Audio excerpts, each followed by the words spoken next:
Il est interdit à la Commission électorale nationale de tenir le second tour de l'élection jusqu'à ce qu'elle ait examiné les recours du candidat arrivé en troisième position lors du premier tour, Charles Bromskin.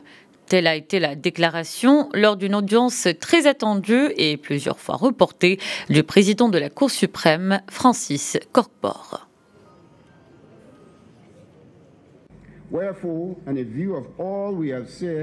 Il est interdit à la Commission de procéder au second tour de la présidentielle jusqu'à ce que la plainte déposée par les pétitionnaires fasse l'objet d'une enquête. Étant donné le caractère critique de la plainte, faisant l'objet de la présente procédure et de ses répercussions sur la gestion des affaires publiques, la Commission est chargée d'accorder une attention urgente à la rapidité de l'audition à mener.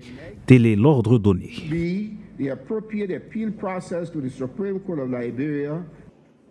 Le Parti de la Liberté, la formation de Charles Bromskin, a avoir obtenu 9,6% des suffrages lors du premier tour le 10 octobre dernier, loin derrière George Weah et Joseph Boaké, avaient dénoncé des fraudes et des irrégularités. Ils réclament que l'ensemble du processus électoral soit remis à plat. Dans son arrêt, la Cour suprême enjoint la Commission électorale à examiner la plainte déposée le 23 octobre par le Parti de la Liberté.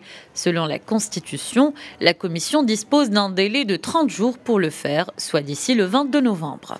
Avant ce dénouement, l'ancienne star du football George Weah devait concourir face au vice-président Joseph Boaké lors du premier transfert démocratique du pouvoir libérien en plus de 70 ans, alors que la lauréate du prix Nobel, Ellen Johnson, démissionne du poste présidentiel après 2 mandats.